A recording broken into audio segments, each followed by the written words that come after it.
Leaks of a Motorola Cyborg 8.2 service for Verizon. The Samsung Galaxy Nexus is now live in Europe, and Google Music leaves beta and is somewhat free.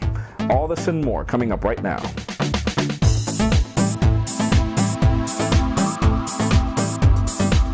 Hello everyone, I'm Jaime Rivera with PocketNow.com and welcome to Android Revolution, the show where we go through what's hot and what's not inside the world of Google's Android project. Let's start this week off with what's hot. So what's happening with Google Music? Well, 6 months after it was launched in beta, it's finally available for Android customers.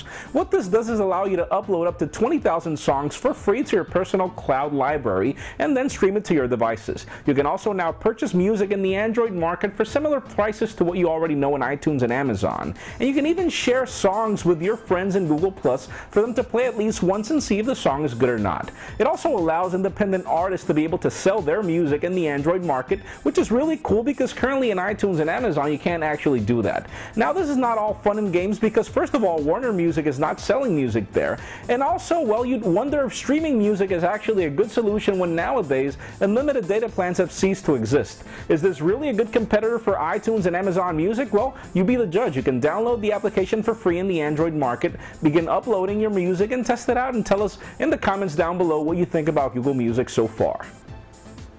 And well, speaking of more Google, the Motorola stockholders have now finally approved the merger for their mobile device section to now be merged with Google for a $12.5 billion deal. Not sure when this merger will allow us to get some Nexus devices being built by Motorola, but indeed it seems that Google and Motorola would be separate entities that are working differently and bringing different devices, not necessarily tied to Google, but time will tell, so let's see what happens. Aside from that, well, it's good to know that the Google Checkout service is now going to be merging to the Google Wallet application, so even if you don't have an NFC capable device, you can now use the Google Wallet application to purchase stuff not necessarily just stuck to NFC. So all really cool changes. Let's see what happens with that merger because we are expecting a Nexus device that looks like the Droid Razr.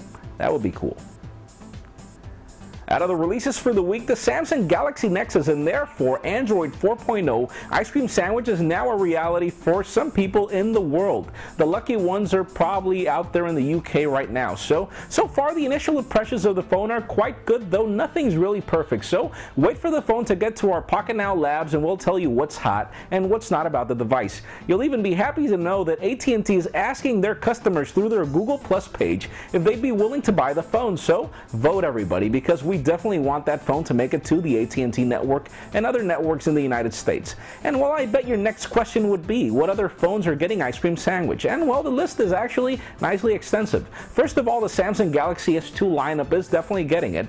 Aside from that, some other Sony Ericsson devices that were released recently are getting it. HTC is not really sure yet. We haven't really gotten anything official, and well, we already know that the Motorola Droid Razr is getting it, and with the merger, we'll most probably see other devices getting it through the merger. Now, obviously, ice cream sandwich is definitely worth it, so if you're out there to buy an Android smartphone this holiday season, our advice to you is wait it up until you're clear if you're going to get an upgrade or not. Hopefully, the best thing is for you to get the newest hardware, but the Galaxy Nexus is nothing really different to the current Galaxy S2 devices that are out there, except for the hardware button, so that could be your next purchase.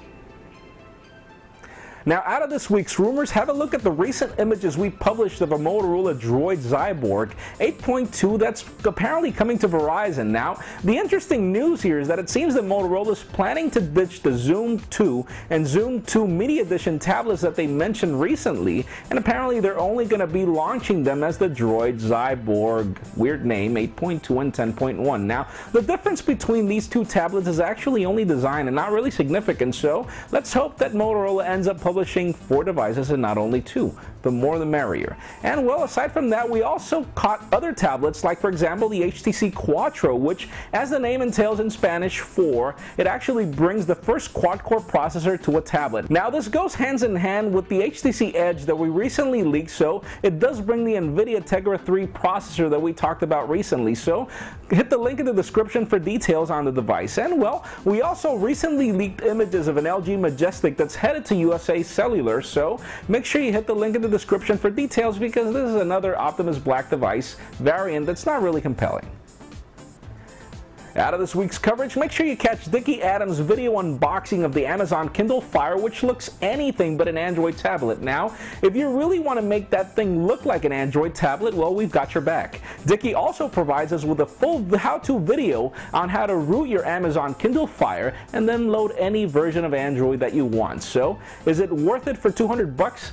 Definitely. I mean, it's definitely a cropped down tablet, but for $200, it's a no-brainer if you can root it. So, also catch Dan Webster's recent video coverage of the Samsung Galaxy Note, which seems to not only be big in size, but also in quality. And while Joe Levi's round of videos of the Motorola Droid Razr are up, so make sure you don't miss them out.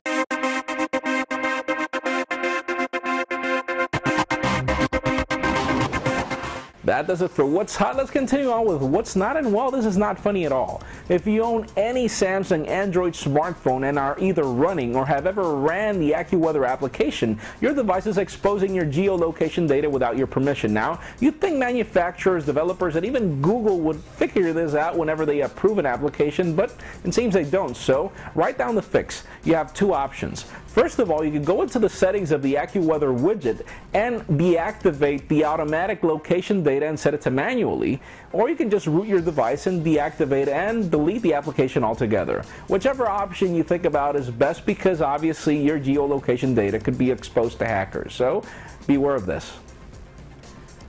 That's it for today's show. Thank you very much for watching. I'm Jaime Rivera. Remember to give us a thumbs up if you like what you saw. That's it for now.